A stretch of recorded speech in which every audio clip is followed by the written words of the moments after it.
Good afternoon. How are you today? It's about 70, so it's really comfortable, and there's not much wind. The light is blinding a little bit because it's so late in the day. Not everybody likes to write, but I do like to write, and writing really is is editing. That is, do you have time for your third, fourth, fifth, or 10th revision of what you're writing to make it clear? If you can't do that, I mean, that's to be responsible. Kerouac, he wrote a whole book, and he claimed what he did was he taped pages together, and he just ran it through a typewriter, and he never stopped, and he never went back, and he didn't revise or anything. And one great writer said, that's not writing, that's typing. Of course, the truth is Kerouac did go back and edit for several months before the book was put in a final format on the road. A lot of people who like writing and reading have read the book.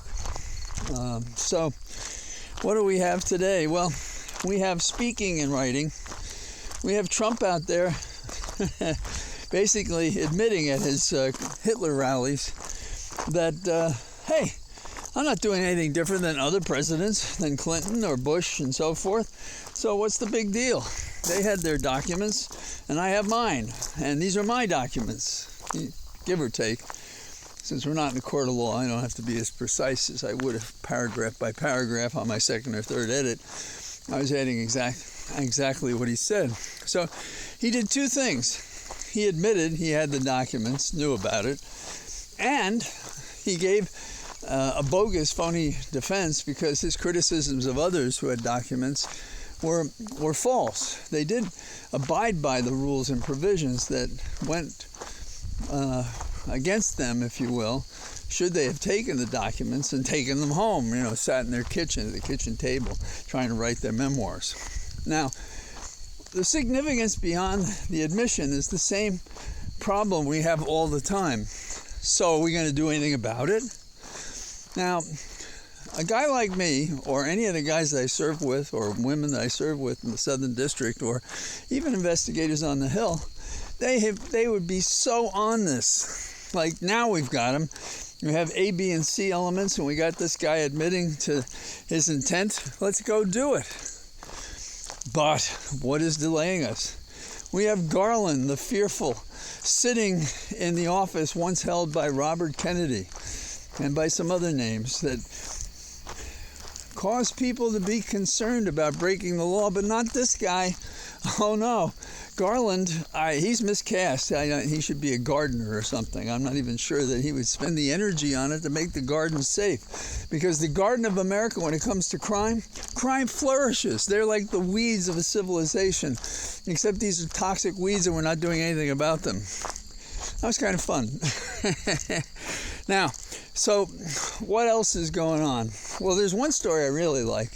There's a horse, Mongo, in Utah, which was the favorite horse of its owner. And a whole bunch of horses ran by, wild horses, and he ran away with them. And this was the favorite horse of this owner in Utah. And 8 years later, the horse comes back and is reunited. It's like a perfect Disney story, except it's real.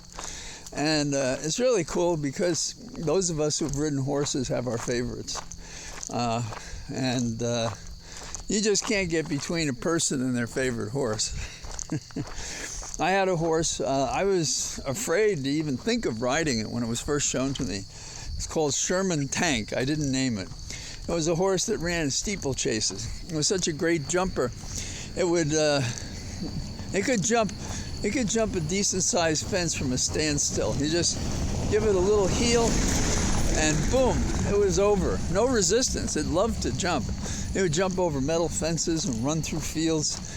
And unlike some thoroughbreds, when you want to bring it back to you, it would come back to you. And I was fearless on this horse because I knew I was on top of one of the greatest athletes I'd ever met in my life. So that's not what this horse was. Mongo was to the Utah owner. And for all the bad things the BLM does, and I mean this seriously in terms of what they're doing with wild horses, they found the horse and they brought it back to the owner. So that's kind of a nice story. Now let's take a turn to the other stories. What is with this guy Tuberville? You know, has he got some sort of political Tourette's? He comes out, what the Democrats want is they want crime and more crime. Well, you know, I could make that argument this way. I'm not his writer, of course, and he doesn't mean it the way I'm about to say it, but I just thought of it. If you were to judge what we do against the most terrible crime in America, like trying to overthrow the government, maybe we do favor crime, because what better way to invite crime into our society than to do nothing to stop it, particularly the worst of the crimes, the attacks on our government. Amazing. And, well, I'm sure women feel this more than I do, but I do feel it as much as I can. And it is the notion that there are more Catholic hospitals who are being created, and Roman Catholic hospitals, and they're not going to do these operations, the ones that involve abortions and so forth. This is wrong. This is really wrong, because you know, hospitals like that we should destroy in this sense, not use them. Because if you're not prepared to take care of anybody who comes in with whatever they have and to give them the advice they need, you have no business being a hospital. I was trying to remember why this book meant so much to me. It was called The Cardinal. And there's a scene in it, in the book, beautifully written, in which the sister of the man wanting to become a cardinal, and she has child, and if she has the child, she will die. What is his advice? And the descriptions in the book and the story was so fascinating to me, then a high school student. I would be standing on the bus with this book open, reading it, hardcover. I got a used copy as a kid. And I thought that the cardinal betrayed his sister by not keeping her alive, rather than have her have an abortion, which fits exceptions that many people agree with, but not this young, aggressive, ambitious priest. And that's just sat with me forever. And it's one of the things I think that's informed me before I consider the broader questions about, you know, what does it mean to have, not just to have an abortion, what is birth control and so forth. And I think that book helped me deal with the other issue. There were priests that thought I should become a priest. And I felt guilty about it. This book helped me decide that that wasn't for me, although I didn't at the time realize that that was the effect the book was having on me. When I finally had a conversation with a priest, I said, okay, I'm ready. Tell me why I should be a priest. And he said, well, you know, people respect you. You make them feel comfortable. And I said, well, I could sell insurance with those characteristics. Why does that make me a priest?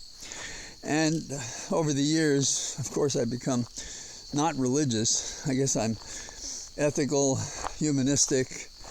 I do believe there's more to us.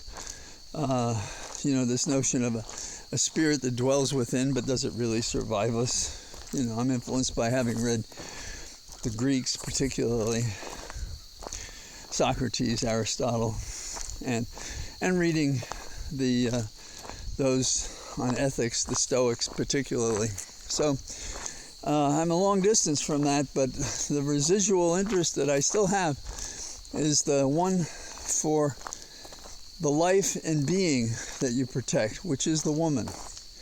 And if there's a complex of reasons why you would do the wrong thing, as that priest in that book did, then you shouldn't be advising someone, because you have to disclose that.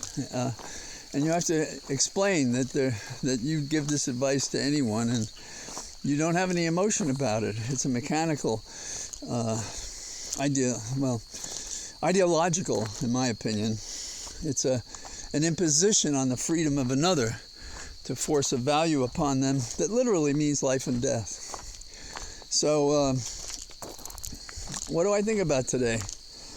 I think we're making some progress. I'm hoping that, like, the reaction to Tuberville making his racist remarks and saying stupid things about how we Democrats want crime, that on some level we maintain percentages in the usual places of support against these crazies who are running for office. I'm close to one right in our backyard. This Hung Cao, who is a formerly Vietnamese. He has an impressive resume, but he's a hateful individual. It's very interesting. These people forget who gave them the hand to get to where they are. I remember the people who helped me when I asked for it or they volunteered it. And, if I wasn't good at writing and speaking and in subjects, I would have been like very many other people. I have my parents to thank for whatever genetic package they had.